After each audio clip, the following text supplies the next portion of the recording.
horrific story becomes even more tragic. We have now learned he and his 8-year-old daughter were both struggling in those strong currents. Malcolm-Jamal Warner was swimming with his young daughter when he was caught in a rip current on this beach in Costa Rica.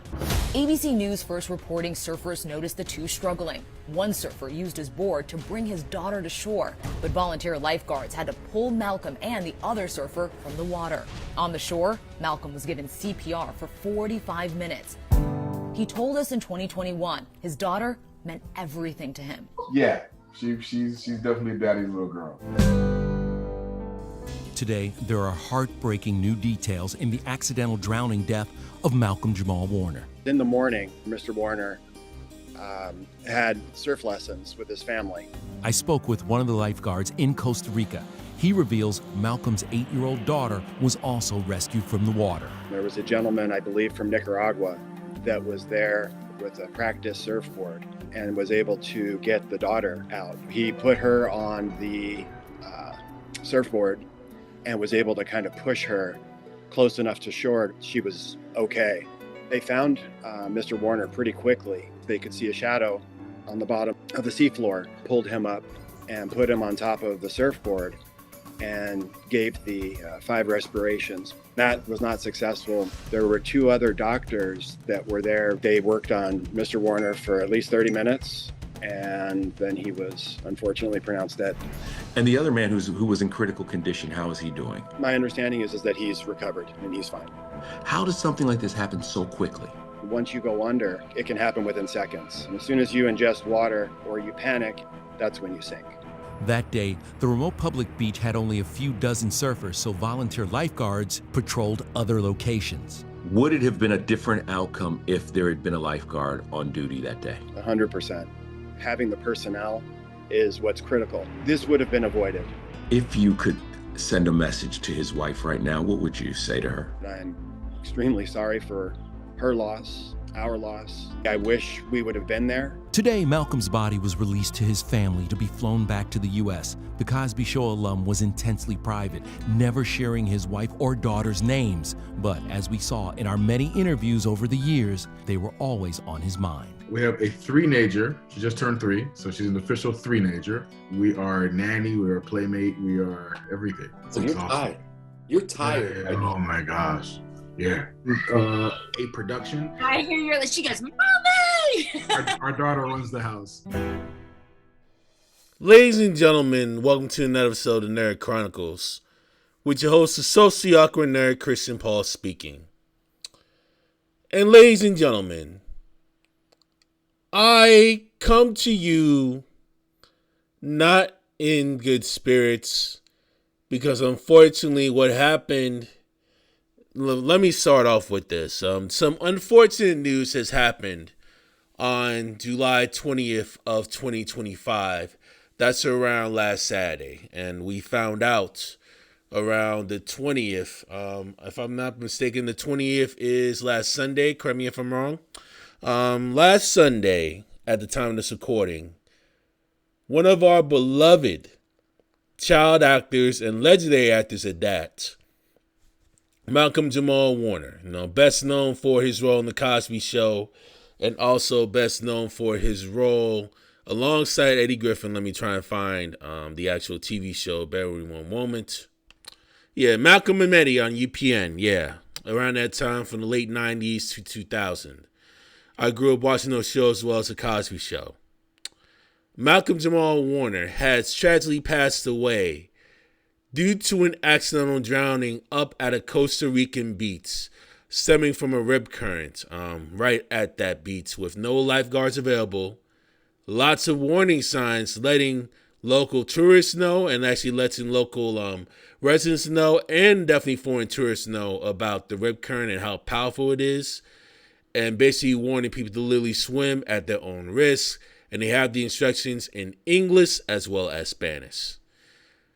Malcolm was very naive when it came to rip currents, and he did not expect the rip current to actually happen literally that soon, that shortly. And that, unfortunately, has cost him his life. And what I do want to discuss with you all, ladies and gentlemen, is how lethal rip currents can be.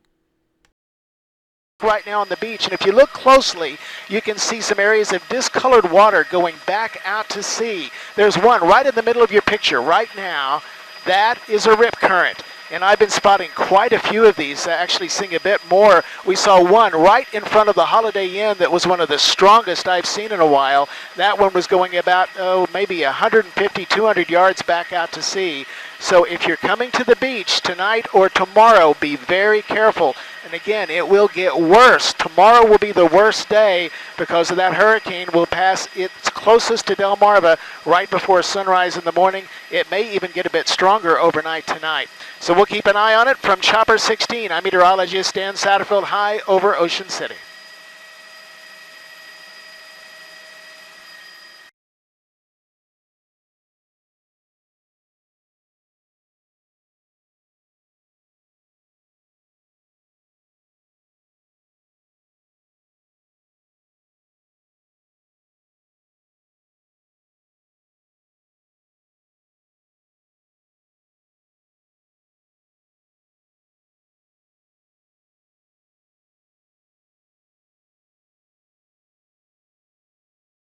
So, ladies and gentlemen, we have a PowerPoint actually discussing what rip currents really are. And yes, I may not be a surfer. I may not be fully well versed in actually going through rip currents and actually more further detail. However, I do have a background in civil engineering. I do have some knowledge and some basic expertise, definitely in fluid mechanics and fluid dynamics, right? When it comes to oceans, there's a section of fluid dynamics that's known as geospatial fluid dynamics that involves oceans, lavas, volcanoes, anything that deals with active fluid that's flowing out that's uncontrolled. That's what we call geospatial in the environmental engineering world, in the civil engineering world, especially when you're doing outdoor engineering. We call that geospatial fluid dynamics. And with fluid dynamics, you have fluids that's moving around that's contained in a pool or where it's like in a cup of water. When you're dealing with an ocean, whole different ballgame. Okay. So if we read this PowerPoint here, basically they have a riptide showing it's a specific type of water current that can be found near beaches that's very shallow and that could definitely point itself very, very out. It's very hard to tell whether or not you are in a rip current until you're literally like above ground, like feet and measure, definitely either like inches to feet, more so in the feet range above ground, where you're able to actually try and visualize the actual ocean and visualize the patterns as it comes by when the ocean forms. Normally, you will see oceans mainly push water outside, definitely towards the shore. And it's not just oceans. It could be like sounds. It could be rivers as well that could do these types of things. Eventually, these types of crests definitely need to be followed back on and actually definitely need to be recycled all the way out. This is how rip currents form. Water tends to look into the deepest part of that region and definitely forms itself and actually pushes its way all the way back inside the ocean or inside the river. And that's how rip currents are to form as a result of that. They are extremely very fast moving. They're extremely very fast paced and can move in a much exponentially faster pace than your average strongest swimmer. Way faster than Michael Phelps and way faster than anybody that claims that they are the strongest swimmer out in the country or in the world. It is unforgiving. Even when you have a group of people coming by and they doing like all these link chains, it can not only take out one extremely experienced swimmer, it can take out many multiple experienced swimmers, even when they got life vests on. You know what I'm saying? It can literally cause calamity when it comes to rescuing lifeguards or even trained military swimmers as well. So this is something that you really have to be very, very careful with. That's what unfortunately took the life of Malcolm-Jamal Warner and also took the life of Naya Rivera, especially in like a big pool of lake in Lake Pyro. All right? God rest her soul. You know what I'm saying? Rip currents are literally no joke. All right? Even if you could be the most experienced swimmer when dealing with rip currents, okay? You will not last long. There's no guarantee, even with a life vest, that your life will be saved if you do not follow disciplined steps or if you do not sense where the water is going, to literally try to protect your life. If you're a naivety swimmer, especially in the ocean, you're the most vulnerable. Okay? Now, what I do want to discuss is the best ways to try and counter these types of rip currents whenever you see issues come by, whenever you notice one form, or if you see water literally sucking the life out of you, literally going towards the sea or towards the river quickly. Okay? Your best bet, if you feel it coming, if you actually sense it coming, if you experience it before, if you're not, if you see water actually coming by and pulls you away from the shore, do not swim back to shore. Okay? Please don't do that. Please make sure you swim parallel to the shore or parallel to sea level on ground level, just to make sure you quickly get yourself out of the rip current, and do it as quickly as you can. Don't come toward, otherwise you're going to literally tire yourself out and can literally get yourself drowned and worn out quickly. And due to the fact that Malcolm-Jamal Warner has tragically passed away from asphyxia stemming from drowning, due to the anxiety coming in, not knowing what to do in the situations, and unfortunately took his life very, very quickly. Now, to recognize rip current, different color, the rip usually differs in color from the surrounding water, but even that is hard to tell unless you're literally high above ground, right? You can see foam flowing debris on the surface, the rip is moving out, that could be more telling, and the air is breaking waves flowing, obviously being pushed towards the shore. That's the difference when it comes to contrast, right? And they often look at road over run out to sea, and also breaking the pattern. And that's how you know, so you sense the foam that's there. But it's going to be very, very hard to do it when you're in the water, right? Many swimmers do not realize what's really happening in all these things. You know what I'm saying? So, as I said before, always swim parallel to shore level. Please make sure you don't swim alone, and always bring life vests. And if you choose to actually swim in those lakes and beaches, make sure you wear them with you, okay? You don't want to get yourself swept up in the Hudson, Lake Welch, Lake Piru, Mississippi River, any of these big-time oceans, and all of a sudden you got nowhere else to turn, and you actually get swept through the current very, very quickly. Make sure you get yourself out there. The life vest can literally be like an added guard, an added aid to actually help you get yourself out the way and actually make sure you be able to actually get out of that current much safer. Doesn't really fully guarantee your immunity, but it does give you like a perfect aid, okay, to get yourself out of harm's way. And in regards with that, now that we have learned what riptides really are, and if you see some of the myths debunked, basically like right outside where I'm actually going with this, where we dealing with this here,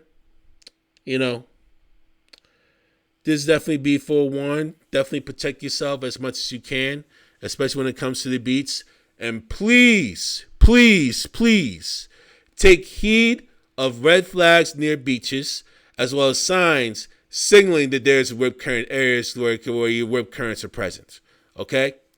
And if you choose to go in there, swim at your own risk and get a life vest, and never, ever swim alone when it comes to these rip current areas. All right? Deep condolences to the family and friends of Malcolm-Jamal Warner. We're in Melbourne Beach, Florida, searching for rip currents. Just earlier this month, a young girl caught in a rip current helped by a bystander using a drone to deliver a flotation device. Thankfully, she survived. What makes a rip current so dangerous? They're out there every day, and surfers and watermen, we use them to our advantage to get out past the waves and enjoy them. But if you don't know and you bring your family from inland America somewhere, you can find yourself into trouble and it can be a fatal day. We're focusing on 2 points that can help keep you alive. First, how to spot them so you can stay out of them. While rip currents can sometimes be impossible to see, there are clues you should look for. Here in Melbourne Beach, the most clear indicator are these dips in the shoreline where the water stretches further up onto the beach. What I like to tell people is where there's a dip, there's a rip. Have you ever been on the beach and the tides come in and wet all your stuff, but the people along each side of you are dry? You're in the rip. Stay out of it. Other signs can be found on the surface of the water. Look for white foam like this, or debris being pulled away from the shore. Or they could look like this, that flat area where the waves aren't breaking, created by a rip current. And the most obvious signs of danger, areas along jetties or piers, and of course red flags. When in doubt, ask a lifeguard. Here we go. Next, if you do get caught in a current, how to escape it. NOAA now says the age-old advice of swimming parallel to shore may not always work. So I put myself into one to show you why. It's taking us to the left, which is parallel to shore. So for me, that is not the safest path out. The current can pull you to the left, it can pull you to the right, it can also spin you in a circle. It's chaotic and disorienting. Human instinct wants you to fight for your life, but experts say it's that panic, exerting too much energy trying to swim against the current, that leads to death. I just tried swimming against the current. I'd say I made it maybe 10, 15 yards, and you can hear me. I'm out of gas. Experts say most people can't swim more than about 50 yards without needing to touch bottom. If you get caught in a rip, you might have to swim 3 to 4 times that to get back to shore, meaning even if you can swim out of the current, you may not have the strength to get to safety. I'm pretty tired. And the idea of having to go another 50 or 60 yards back to shore, I don't think I can make that. So instead, experts now urging do less.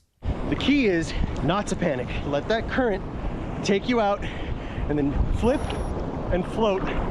Some people call it floating like a leaf. Legs up, back of the head against the water, and using only gentle movements. This will relax you, conserve energy, and help you stay above water longer. It'll also give you a beat to determine which direction the current is flowing. If you can, swim perpendicular to that direction, like swimming to the side of a river. When you no longer feel the pull, swim at an angle back to shore. If you can't, just float until help arrives. Use your hands to signal somebody, and you should be okay. And that's why swimming in front of a lifeguard is always the safest place to swim. They sit up high for a reason so that they can see more. But if you do spot someone who's in trouble and there's not a lifeguard around, NOAA says you should take 10. That is 10 seconds to signal someone else for help. Call 911 and then grab something that floats. It could be a boogie board, something like a cooler. That would work too. Whatever will help you either reach that victim or be able to throw them something. Whatever you do, do not attempt to rescue without some kind of flotation device.